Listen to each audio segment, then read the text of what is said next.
Social மீடியால இப்போ இதான் ஹாட் டாபிக்கா இருக்கு. ஜல் ஜீவன் திட்டத்துல கடந்த திமுக ஆட்சியில நடந்த முறைகேட்டை சொல்லி ராமநாதபுரம் கலெக்டரிடம் சாயல்குடி தாவேகாவினர் அதிரடியா கொடுத்த புகார் மனு அரசியல் வட்டாரத்தையே பரபரப்பாக்கி இருக்கு. ராமநாதபுரம் மாவட்டம் சாயல்குடி பேரூராட்சியில மத்திய அரசோட 40 கோடி ரூபாய் ஜல்ஜீவன் குடிநீர் திட்டத்துல தான் இந்த மெகா முறைகேடு நடந்திருக்கு. ஒப்பந்த விதிமுறைகளை காத்துல பறக்க விட்டு ரொம்ப கம்மியான ஆழத்துல பைப்லைன் பதிச்சிருக்காங்க.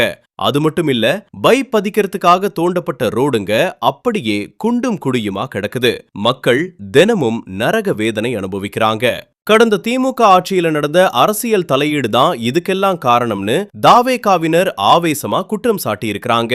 ஆனா ஆட்சி மாறினாலும் இன்னும் இந்த ரோடுங்க சீரமைக்கப்படலையே அப்படின்னு தற்போதைய நிலை குறித்தும் மக்கள் அதிருப்தியில இருக்கிறாங்க. எனவே மக்கள் வரிப்பணம் வீணாக கூடாது, கலெக்டர் உடனே முழு விசாரணை நடத்தி நடவடிக்கை எடுக்கணும்னு சாயல்குடி தமிழக வெற்றிக் கழகத்தினர் கலெக்டரிடம் மனு கொடுத்திருக்காங்க.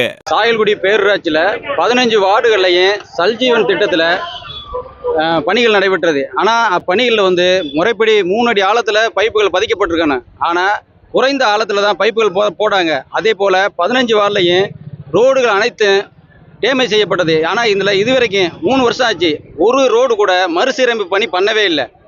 வார்டு 1, 2, 3, 4 இந்த 4 வார்டுகளில் பேரூராட்சி நிர்வாகம் சார்பாக புது ரோடு போடப்பட்டிருக்கு. ஆனால் இந்த 4 வார்டுலையும் மறுசீரமைப்பு பண்ணி செஞ்ச மாதிரி பில்லு வாங்குறதுக்கு அந்த கம்பெனி முயற்சி செய்யுது. கடந்த கால ஆட்சியில் இது தொடர்பாக நாங்கள் பலமுறை புகார் கொடுத்தோம்.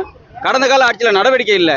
அதனால புதுசாக தமிழக வெற்றி கழகம் எங்கள் ஆட்சி நடைபெறனால இந்த நேரத்தில் இந்த மனுவை கலெக்டர்கிட்ட கோரிக்கையை வச்சா நடவடிக்கை எடுப்பாங்க அப்படிங்கிற நம்பிக்கையில கலெக்டர்கிட்ட கோரிக்கை வைக்கிறதுக்காக நாங்கள் வந்திருக்கோம்.